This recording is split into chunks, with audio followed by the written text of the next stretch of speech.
Good afternoon and welcome to the CERIAS Computer Security Seminar at Purdue University. Today's speaker is Anand Singh. Anand received his master's in computer science here from Purdue, and he is currently the manager of information security for Target Corporation.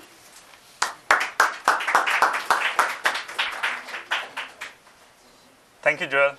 Glad to be here. It seems like the odds were stacked against me being here. I started my journey yesterday afternoon in Minneapolis, and I was able to come here just about an hour ago. It took me that long. I braved blizzards and snowstorms and whatnot, and 4 states, and then finally I did arrive here.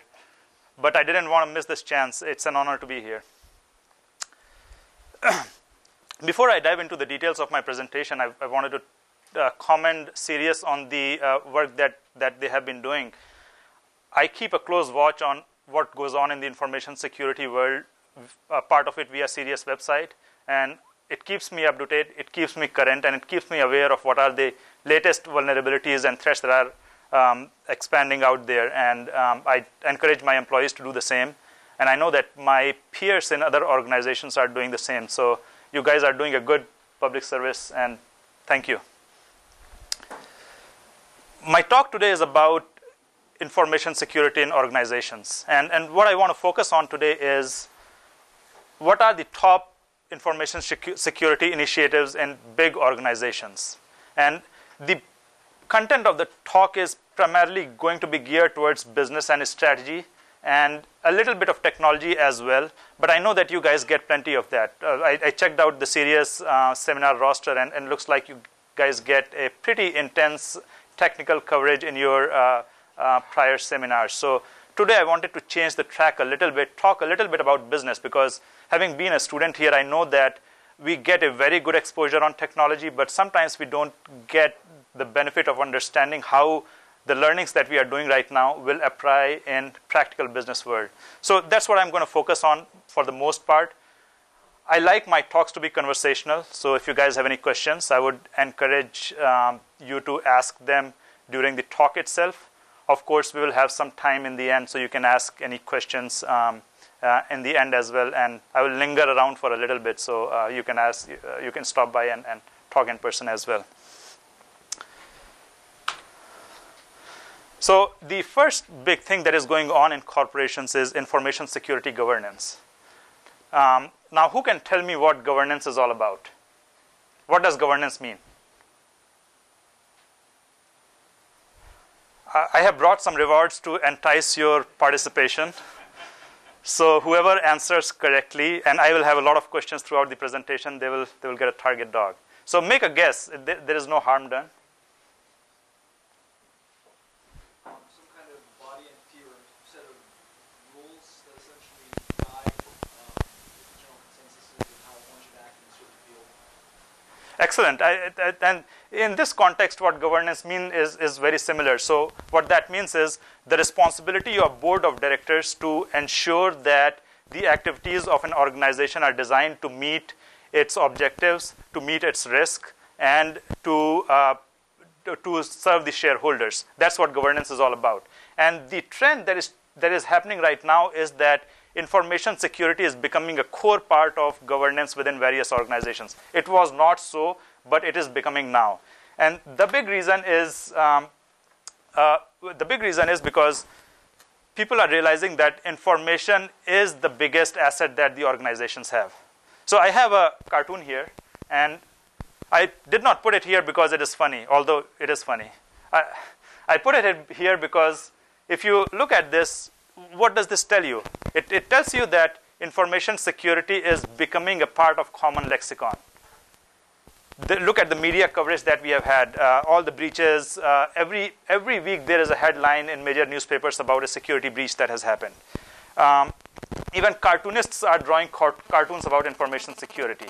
And what that tells you is that general consumer is becoming much more savvy about information security. So as a consequence of that, any information security breach has a very significant negative brand impact. It leads to loss of consumer confidence. And there are a lot of reactive costs that happened as well, such as litigation, settlement, technology, because you have to be reactive and you can't do your due diligence, and suddenly you have to spend millions of dollars to buy technologies to get it in-house so that you can control the fallout of the security breach. So look at the example of TJ Maxx. No one knows for sure, but they lost somewhere between 50 million and 100 million credit card numbers. They are paying money all over the board. They are paying settlement costs to Visa. They are paying, there is litigation against them in various courts, class action lawsuits and things like that. So corporate boards are becoming more and more aware of the risks of not having proper security due diligence within their organizations. In addition, now there are payment card industry regulations as well that are impacting various organizations. So I'm assuming most of you guys are familiar with SOX already. PCI is the payment card industry regulation. Then HIPAA is pharmacy and patient rights legislation.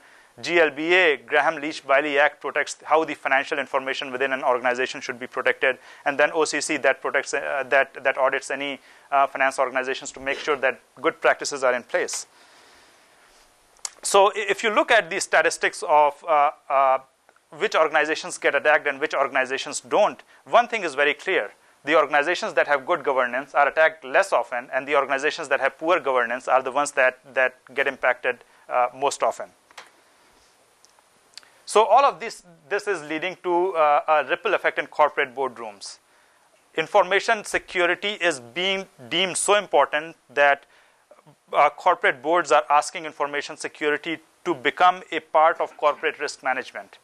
They are demanding timely reporting on information security statistics within organizations, and they are demanding a proper security oversight within organizations. And that has also led to a organizational shift. So prior to this point of time, or over the last few years, not all organizations had dedicated information security departments, but now that is starting to happen. Now almost every board is demanding an independent information security department.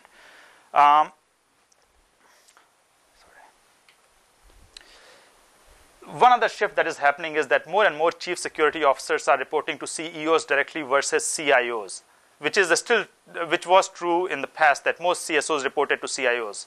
Now, what is wrong with that relationship? CSOs reporting to CIOs.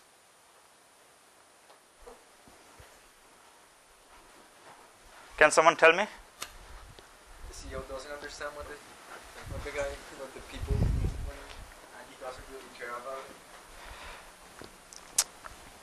He does care about it, but I think that the implications are different. The implications primarily are that a CSO reporting to a CIO is a conflict of interest relationship. Because the objective of CIO is to develop technology to the organization at a fast pace. Whereas if you think about it, a CSO is saying, these are some things that are insecure in this software product. We have to fix it before we implement it. And the CIO is going to say, well, we need to move it fast, so can we make some compromises here? So there is that inherent conflict of interest, and hence the reason why corporate boards are requiring that CSOs report directly to CEOs instead of CIOs. One other shift that is happening is the need for CSOs to align information security with business strategy. And I will talk about this in a little more detail in my next section here, so I'll skip that for now. Corporate boards are also requiring a top-down approach to security. And that top-down approach comes down in the form of policies, standards, procedures, and guidelines. Policies are basically a reflection of what the board thinks are the appropriate objectives, security objectives for the organization. They are very high-level statements. So something to the effect of every data access should be access controlled. That's a policy definition, just an example of that. A standard is a more detailed outline of what that means. So